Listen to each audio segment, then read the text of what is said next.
खुलुमबाय Bodoland एंखं television studio आं हायनार सिगयानि दिनैनि गाहाय रादाबफोराव दङ। नदिया जिल्लायाव एमएलए जगन्नाथ सरकारखौ सोरबा बमाजों गाग्लोबदों। हायद्राबाद एफसीआ 2021-22 नि आईएसएलआव देरहासारदों। गुवाहाटीआव आसाम पुलिसनि मावसुमाफ्रा सासे दायगैयै सुबुंखौ गाग्लोबदों। शिबसागर जिल्लायाव पुलिसआ साबा सिखावखौ एरेस्ट खालामदों।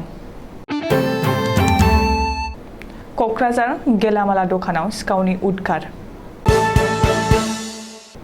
दानिया फैदो आबुं रादाबाव।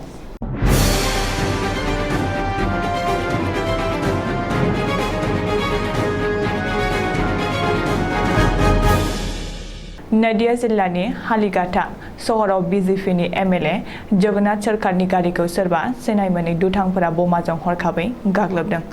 मख'जाथावदि बीजेपीनि एमएलए जगन्नाथ सरकारा दा काश्मीर फाइल मुंनि सावथुनखौ नायनो थांनानै न'फारसे गिदिंबोफिननाय समाव कारनि उनथिंजाय हरखाब बमा बेफ्रुयो। बे हरखाबै बमा बेफ्रुनायाव रावबो सुबुंफोरनियाव जेबो गोहोम गोग्लैयाखै, नाथाय एमएलए जगन्नाथ सरकारनि कार गारिया गाज्रि जादों होनना मिथिनाय जादों।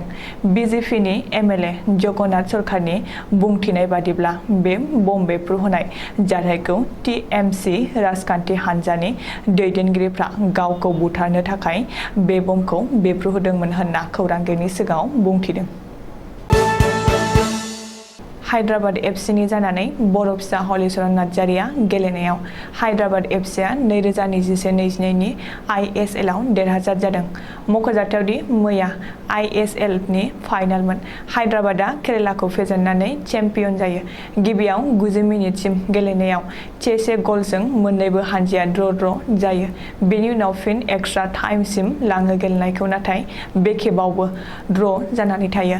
नाथाय जोबनायाव पेनाल्टि सुटआउटआ जायो, जेराव केरालाया मोनब्रैनि मोनसेखौल' सोनो हायो आरो हायद्राबादआ मोनब्रैनि मोनथामखौ सोनानै 3था गेलेनायजों देरहासारनो हायो।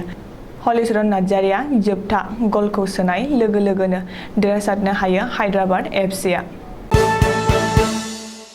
आसाम पुलिसनि सान-हर गोख्रों नायबिजिरनायनि गेजेरजों साबा मस्ट वान्टेड सिखावफोरखौ हमदों। मख'जाथावदि शिबसागर जिल्लायाव पुलिसनि गोख्रों सिग्रोमनानै मोनसे स्रोद सुलुंनि गेजेरजों साबा मस्ट वान्टेड सिखावखौ एरेस्ट खालामदों। सुलुङाव पुलिसनि बिफाना बुंथिनाय बादिब्ला बिसोर साबा मस्ट वान्टेड सिखावफोरा मोनसे गेंबो दङ। बिसोरनि गेंनि मुंखौ बादां होनना बुंथिदों। बे गेंआ सा 20निबो बारा सिखावफोरा ज' थानानै सोरनिबा गलायाव मुवा बेसाद खावनाय, सोरनिबा न'फोराव हाबनानै मुवा बेसाद खावनाय आरो लामाफोराव दम होना रां लुथिनाय बेफोर खामानिखौ मावबोबाय थाबोदोंमोन।